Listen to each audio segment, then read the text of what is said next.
په کابل کې د کور پر یو ځل کارول شویو توکو اوس د سړک د غاړې بازارونه ګرم دي او هره ورځ ورته په سلګونه کسان د اړتیا وړ توکو د پیرلو لپاره راځي. دا د کابل ښار د چوک په نوم سیمه کې د کور د وسایلو هغه بازار دی چې یو ځل کارول شوي توکي پکې پلورل کیږي.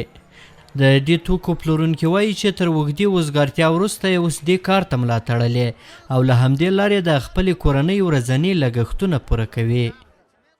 پخوا پرتله اوس ډېر ضعیفه دی. پخوا ډېر ښه و، څه ګزاره کوله. اوس دونې خوند یې نشته.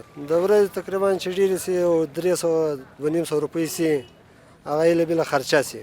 هغه هم د ګټه نه ده چې ګټه ده، خپله سرمایه خورو چې که څه مو در وټله هغه اوس خورو.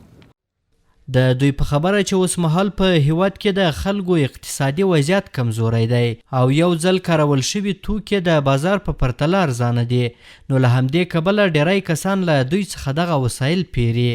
په دې بازارونو کې د خلکو د زیاتېدو علت بیکاري او ناسم اقتصادي وضعیت دی او ټول خلک هغه که پلورونکي او یا هم اخیستونکي دي دلته د دې لپاره راځي چې د خپلو اولادونو لپاره یوه ګوله ډوډۍ پیدا کړي. کاروبار خو ضعیف است دیگه. کاروبار خو نشته. په ټول وطن کې همداسې وضعیت دی او ټول خلک کوښښ کوي چې په کمه بیه توکي وپیري.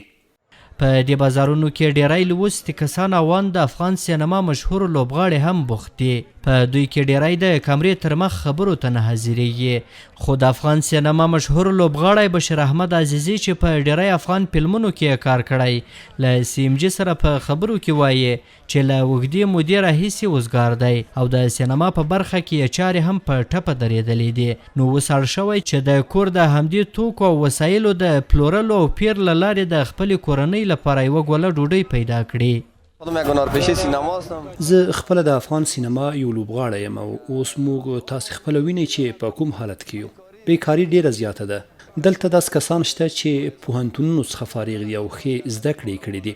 د سهار 7 بجې راځو او د ماښام تر ناوخته پورې دلته یو.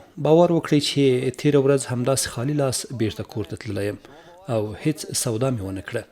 د دغو توکو پلورونکي له حکومت څخه د کاري فرصتونو د برابرولو غوښتنه کوي او وایي چې حکومت یې لاسنیوی وکړي. د یادونې وړ ده چې په کابل ښار کې د دغه ډول بازارونو شمیر د زیاتېدو په حال کې دی او تر ډیره بریده یې لامل وزګارتیا او دغه راز د خلکو ناسم اقتصادي وضعیت په ګوته کیږي. هڅه مو وکړه چې په دې تړاو د سرپرست حکومت د اړوندو ادارو نظر هم له ځان سره ولرو، خو له هڅو سره سره بریالي نشو. احسان الله کریمي، CMG، کابل.